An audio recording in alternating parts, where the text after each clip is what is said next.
La mañana en que mi hermana me dejó a sus 3 hijos en la puerta y apagó el móvil, yo seguía en pijama, con el café recién hecho en la mano y una reunión de trabajo en 15 minutos. Recuerdo el sonido exacto del ascensor cerrándose, el eco metálico en el rellano y luego los golpecitos pequeños en mi puerta. Cuando abrí, ahí estaban los niños con sus mochilas, una maleta azul sin ruedas y una bolsa del supermercado llena de ropa doblada a medias.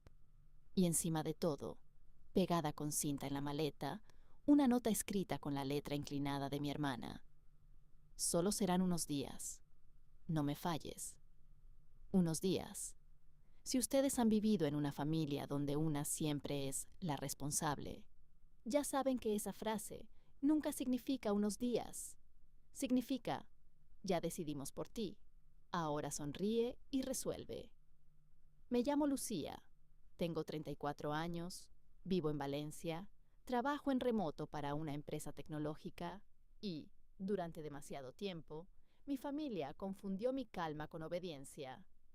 Mi hermana mayor, Raquel, tenía 38, 3 hijos, 2 separaciones emocionales antes del divorcio legal y una habilidad casi artística para convertir su caos en obligación ajena. Mis padres la llamaban pobrecita. A mí me llamaban qué suerte, como tú no tienes hijos.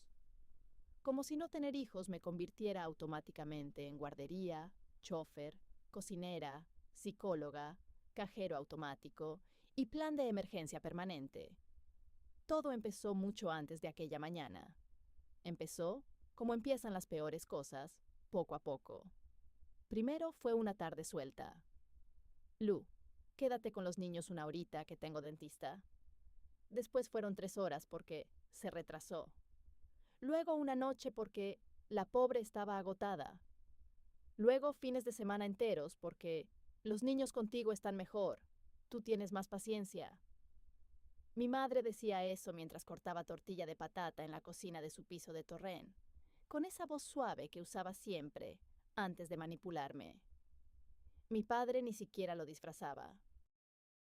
Eres la única en esta familia con cabeza, me decía en la sobremesa de los domingos, mientras Raquel miraba el móvil y sus hijos tiraban aceitunas al suelo.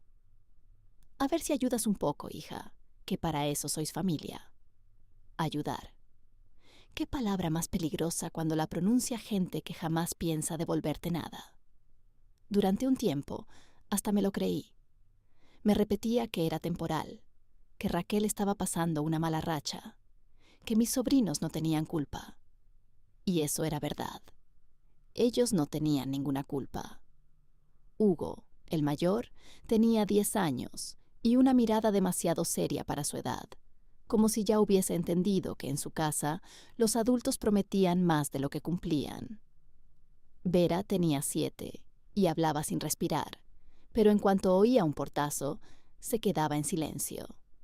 Y el pequeño, Dani, de 4, todavía preguntaba si su padre iba a volver por Navidad, incluso en abril. Yo los quería. Y justamente por eso me destruyó tanto lo que vino después. Mi rutina empezó a deshacerse sin que nadie pareciera notarlo. Dejé de apuntarme al gimnasio porque casi nunca podía ir.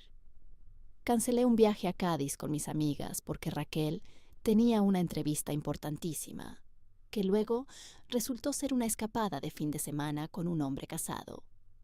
Empecé a hacer la compra pensando en cereales infantiles, yogures bebibles y purés, en lugar de en mí. Mi salón dejó de parecer la casa ordenada de una mujer sola y empezó a parecer un campamento improvisado. Cuentos debajo del sofá, rotuladores sin tapa, calcetines minúsculos en rincones imposibles. Y lo peor no era el cansancio. Lo peor era la naturalidad con la que todos se acostumbraron. Mi madre ya ni preguntaba si podía. Simplemente avisaba. Esta tarde te deja a los niños Raquel, que tiene que arreglar unos papeles. Los papeles podían ser cualquier cosa. Uñas, citas, siesta, drama con el ex, comida con amigas, una supuesta reunión del cole que nunca existía. Mi padre desde su sillón remataba. No pongas esa cara, Lucía. Peor lo tiene ella. ¿Peor lo tiene ella? Yo trabajaba 8 o 10 horas al día. Cocinaba, lavaba, ayudaba con deberes. Llevaba a los niños al pediatra cuando Raquel no aparecía. Pagué 2 veces el recibo del comedor escolar porque se le había pasado. Un mes entero asumí el alquiler de su piso porque mi madre se echó a llorar diciendo que no podían desahuciar a una madre sola. A una madre sola no. A mí sí podían dejarme sin vida propia, sin descanso y sin aire, pero eso no contaba. Hubo señales, claro. Siempre las hay. Solo que una se acostumbra tanto a tragar que ya ni reconoce el sabor del abuso. La primera vez que sentí miedo de verdad fue un domingo de mayo, Día de la Madre. Habíamos ido a comer a casa de mis padres. Paella, ensaladilla rusa, flan comprado y ese calor espeso que se pega a la piel antes del verano. Raquel llegó 40 minutos tarde, con gafas de sol, diciendo que había tenido una mañana horrorosa. Yo llevaba allí desde las 11 ayudando a mi madre a poner la mesa, mientras, por supuesto, entretenía a los niños. A mitad de la comida, mi sobrina Vera se manchó el vestido con tomate y empezó a llorar. Raquel resopló como si le molestara el ruido. Lu, dijo sin mirarme siquiera. Llévala al baño y cámbiala. No fue lo que dijo, fue como lo dijo, como si yo fuera parte del servicio, como si ya no hiciera falta ni fingir. Levanté la vista y me encontré a mi padre observándome, esperando que obedeciera. Mi madre evitó mirarme. Y ahí, con el ventilador girando sobre nuestras cabezas y el olor a limón del ambientador mezclado con sofrito, entendí algo terrible. Ya no me estaban pidiendo favores. Me estaban asignando un papel. Yo era la sustituta, la madre práctica, la adulta disponible, la idiota funcional. Esa noche, cuando por fin llegué a casa, encontré una chaqueta de Hugo en mi entrada y una transferencia pendiente del colegio de Dani que Raquel me había reenviado con un mensaje. Págalo tú y luego vemos. Luego vemos. Me senté en el borde de la cama todavía vestida. Miré el móvil y sentí algo frío, muy frío, instalándose dentro de mí. No era rabia. Ojalá hubiera sido rabia. La rabia explota. Lo mío fue peor. Fue claridad. Por primera vez no pensé en cómo ayudarla. Pensé en cómo salir. Y no se lo dije a nadie. Ni a mis amigas, ni a mis padres, ni siquiera a mí misma en voz alta. Solo empecé a observar, a guardar mensajes, a contar cuántas noches dormían los niños en mi casa, a revisar mis cuentas, a recuperar correos, a fijarme en fechas, a hacer listas mentales mientras removía lentejas o recogía juguetes del suelo. Sonreía, asentía, seguía estando ahí, pero por dentro ya me estaba yendo. La nota en la maleta decía, unos días. Se convirtieron en 3 semanas. 3 semanas en las que Raquel desapareció casi por completo, mandando audios a deshoras con excusas cada vez más absurdas. Que si estaba fatal emocionalmente, que si necesitaba espacio, que si había conocido a alguien, que si por favor no la juzgara porque yo no entendía lo duro que era ser ella. No, yo no entendía lo duro que era ser ella. Yo entendía lo duro que era ser la mujer a la que todos usaban para sostener la vida de los demás, mientras la suya se desmoronaba en silencio. Y entonces llegó el mensaje que lo cambió todo. Una noche, cuando los 3 niños ya dormían en mi salón improvisado con colchones, abrí el WhatsApp de mi madre y vi una captura que me había reenviado por error. Era una conversación entre ella y Raquel. 2 líneas. Solo 2. Raquel: déjalos con Lucía hasta septiembre. Total, a ella se le dan mejor que a mí. Mi madre: sí, y así aprendes a rehacer tu vida tranquila. Me quedé mirando la pantalla sin pestañear. Hasta septiembre. Aquella fue la noche en la que empecé a desaparecer de verdad. Hay algo curioso cuando decides marcharte de verdad. El mundo no se detiene. Nadie percibe el cambio. Todo sigue exactamente igual, mientras por dentro ya has cruzado una línea invisible. Las semanas siguientes fueron así. Yo seguía levantándome a las 7, preparando tostadas, mochilas, peinando a Vera mientras Dani protestaba porque no quería ir al colegio, y Hugo revisaba su cuaderno en silencio. Seguía trabajando desde mi ordenador en la mesa del comedor, mientras ellos hacían deberes en el suelo.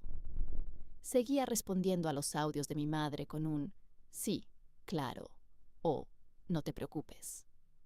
Por fuera, nada había cambiado. Por dentro, todo. Porque después de aquella captura de pantalla, entendí algo que hasta entonces no había querido aceptar. No era un accidente. No era una mala racha de Raquel. No era una emergencia temporal. Era un plan. Ellos ya habían decidido que yo iba a criar a esos niños. Sin preguntarme. Sin avisarme. Sin siquiera fingir que les importaba mi vida. Durante días caminé por mi casa como si la estuviera viendo por primera vez. El sofá lleno de mantas infantiles, los dibujos pegados en la nevera, los vasos de plástico en lugar de mis copas de vino. Pensé en todas las cosas que había pospuesto durante años. El máster que nunca hice. El viaje a Lisboa que siempre dejaba para otro momento. Las noches de silencio que antes eran mías. Y me di cuenta de algo muy simple. Si me quedaba, ese iba a ser el resto de mi vida. Así que empecé a organizar mi salida con el mismo cuidado con el que había organizado la vida de todos los demás. Sin dramas, sin anuncios, sin errores. Lo primero fue el trabajo. Mi empresa tenía oficinas en varias ciudades europeas y hacía meses que un compañero me había comentado una vacante en Lisboa. En aquel momento me parecía una locura. Ahora me parecía una puerta. Escribí un correo a Recursos Humanos un martes por la noche, cuando los niños ya dormían. Formal, profesional, breve. Pregunté si la posición seguía abierta. 2 días después, me contestaron. Seguía abierta. El proceso fue sorprendentemente rápido. Entrevista por videollamada. Evaluación de proyectos. Una conversación final con el director del área. Nadie mencionó a mi familia, ni mis sobrinos, ni las cenas de domingo donde yo hacía de niñera mientras los demás bebían vino. En aquel mundo solo importaba una cosa: mi trabajo. Y resulta que yo era muy buena en él. Cuando recibí la oferta formal, un jueves por la tarde, estaba ayudando a Dani con un dibujo de dinosaurios. El correo llegó mientras él coloreaba un T-Rex verde. Contrato aprobado. Inicio en 3 meses. 3 meses. Lo miré varias veces antes de cerrar el portátil. No sentí euforia, ni miedo. Sentí silencio. Esa misma noche empecé a preparar todo lo demás. Abrí una cuenta bancaria nueva, donde empecé a transferir dinero poco a poco. Vendí algunos muebles por internet diciendo que quería renovar el piso. Cancelé el gimnasio, el seguro del coche, varias suscripciones que ya ni recordaba tener. También empecé a guardar documentos, mensajes de Raquel dejando a los niños, transferencias que yo había hecho para sus gastos, audios de mi madre diciéndome que era lo mejor para todos. No sabía si algún día necesitaría esas pruebas, pero quería tenerlas. Mientras tanto, la vida familiar seguía su curso absurdo. Raquel aparecía de vez en cuando como una visita. Llegaba con bolsas de ropa nueva para ella, besaba a los niños 5 minutos y luego desaparecía diciendo que estaba intentando reconstruirse.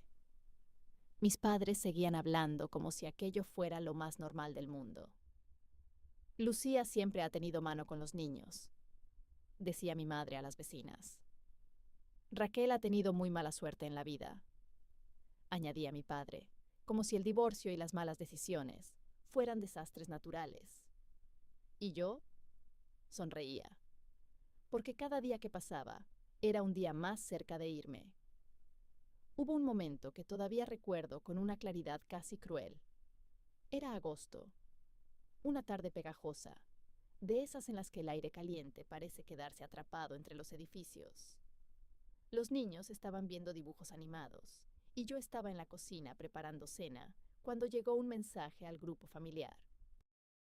Raquel había mandado una foto desde Ibiza, sonriendo, en un barco, con un hombre que ninguno conocíamos. Debajo escribió: necesitaba esto para volver a ser yo.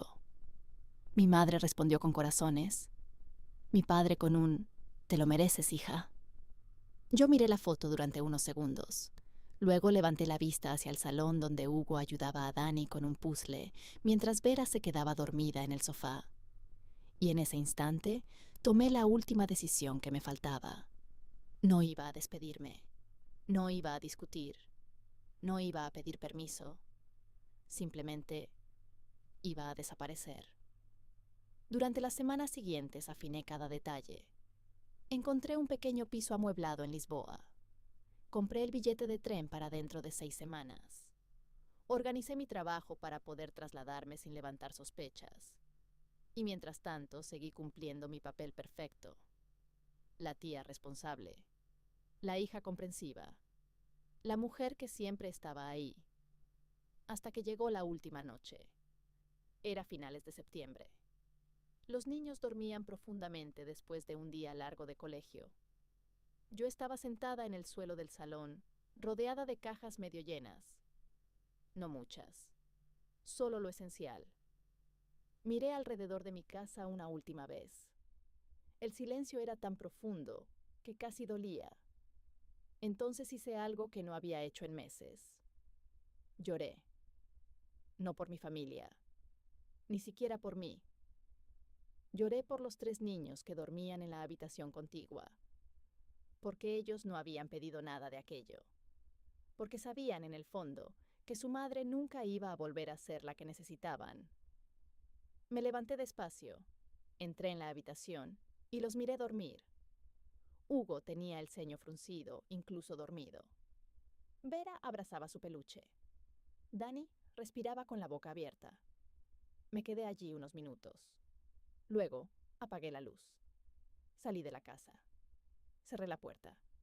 Y por primera vez en años, no miré atrás. Hay un momento exacto en el que una familia que siempre ha dado todo por sentado se da cuenta de que algo cambió para siempre. En mi caso fue un lunes por la mañana. Un lunes completamente normal. Para todos, menos para mí. Mientras el sol empezaba a entrar por la ventana del tren que cruzaba lentamente la frontera hacia Portugal, mi teléfono empezó a vibrar por primera vez en horas. Yo estaba sentada junto a la ventana con un café demasiado caliente entre las manos, mirando cómo el paisaje cambiaba lentamente de colores. Campos secos, casas bajas, cielo enorme y por primera vez en años, silencio. Pero al mismo tiempo, en Valencia, algo muy distinto estaba ocurriendo. Todo empezó cuando mi madre llegó a mi casa a las 8:30, como hacía cada lunes, para dejar un tupper de comida, por si los niños tenían hambre después del cole. Golpeó la puerta. 1 vez, 2 veces, 3. ¿Lucía? Llamó. Abre, hija. Nada. Pensó que tal vez habíamos salido temprano. Entonces intentó llamar. El teléfono sonó, dentro del piso. Y en ese instante empezó el primer pequeño temblor de la historia. Mi madre llamó a mi padre. Roberto, algo pasa. Lucía no abre. Seguro salió a llevar a los niños, respondió él con la tranquilidad de quien nunca imagina que el mundo puede cambiar de repente. Pero no. Los niños tampoco estaban allí. Cuando mi padre llegó 20 minutos después con su llave de emergencia y abrió la puerta, el silencio dentro del piso fue lo primero que lo desconcertó, porque el salón estaba casi vacío. No completamente, pero sí demasiado ordenado, demasiado limpio, demasiado final. Los colchones donde dormían los niños ya no estaban. Las mochilas tampoco. Mis libros habían desaparecido. Mi ordenador no estaba en la mesa. Y encima de la encimera de la cocina había solo un sobre blanco. Mi padre lo abrió. Dentro había una carta corta, muy corta. Los niños están bien. No volveré. No me busquen. Nada más. Ahora déjenme preguntarles algo a ustedes que están escuchando esta historia. Si ustedes fueran mis padres, ¿qué sentirían en ese momento? ¿Preocupación? ¿Miedo? ¿Culpa? Bueno, en mi familia la primera reacción fue otra: pánico. Pero no por mí, por los niños. Porque durante años habían asumido que yo era el sistema que mantenía todo funcionando, el engranaje invisible que sostenía su caos familiar. Y de repente, ese engranaje había desaparecido. Mi madre llamó a Raquel inmediatamente. ¿Dónde están los niños? Hubo un silencio largo al otro lado. ¿Cómo que dónde están?, preguntó mi hermana. Lucía no está. La casa está vacía. Según mi padre, Raquel tardó varios segundos en responder. Pues estarán contigo, ¿no? No. Ahí fue cuando el verdadero caos empezó. Porque de repente nadie sabía dónde estaban 3 niños que, durante meses, habían estado viviendo conmigo. La primera llamada fue a la policía, la segunda a los colegios, la tercera a medio árbol genealógico que llevaba años ignorándome. Mientras tanto, yo estaba sentada en un pequeño café de Lisboa con un croissant delante y el teléfono apagado, respirando, simplemente respirando. ¿Saben lo extraño que se siente respirar cuando llevas años sin hacerlo de verdad? Es como si el cuerpo tardara un tiempo en recordar cómo se hace. Durante las siguientes horas, mi familia entró en una espiral de llamadas, acusaciones y confusión. Mi padre culpaba a Raquel. Tú los abandonaste. Mi madre lloraba. Lucía jamás haría algo así. Raquel gritaba. Pues claro que lo haría. Siempre ha sido dramática. Y en medio de todo ese desastre, finalmente alguien tuvo una idea obvia: revisar mi ordenador antiguo que había dejado en el trastero. Ahí encontraron algo que no esperaban: un archivo, una carpeta entera, mensajes, audios, transferencias bancarias, capturas de pantalla, meses y meses de pruebas que mostraban algo muy claro: que yo no había desaparecido. Había estado sosteniendo sola una familia entera durante años, y que todos lo sabían. Ahora díganme ustedes, ¿qué creen que pasó después? ¿Creen que se sintieron culpables? ¿Que llamaron para pedir perdón? ¿Que dijeron, Lucía tenía razón? No. Lo primero que hicieron fue intentar encontrarme. Pero ahí estaba el problema. Yo ya estaba en otro país, con otro contrato, con otro piso, con otra vida. Y, lo más importante, con el teléfono todavía apagado. Porque hay algo que aprendí durante todo ese tiempo.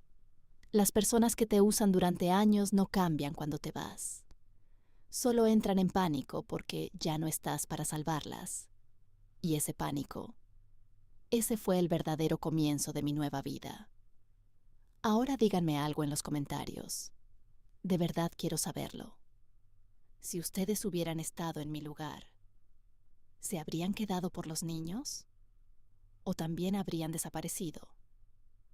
Porque la parte más sorprendente de toda esta historia, la parte que nadie en mi familia vio venir, es que 3 meses después de mi desaparición, ellos seguían intentando entender algo muy simple: que la persona que siempre arregla todo, un día también puede decidir irse.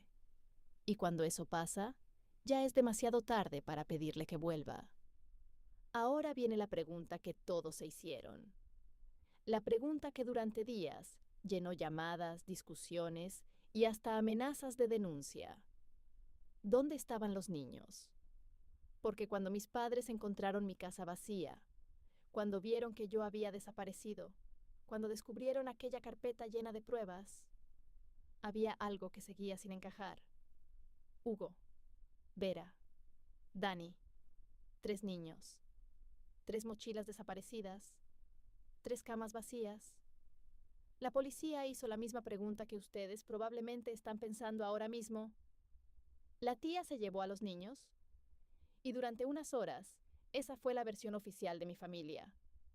Mi madre llorando decía, Lucía jamás haría daño a los niños.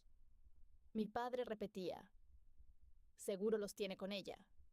Raquel, en cambio, estaba furiosa. Esto es una locura. Seguro quiere castigarme. Pero entonces ocurrió algo que nadie esperaba. A las 12 del mediodía sonó el teléfono de mi madre. Era el colegio de Hugo.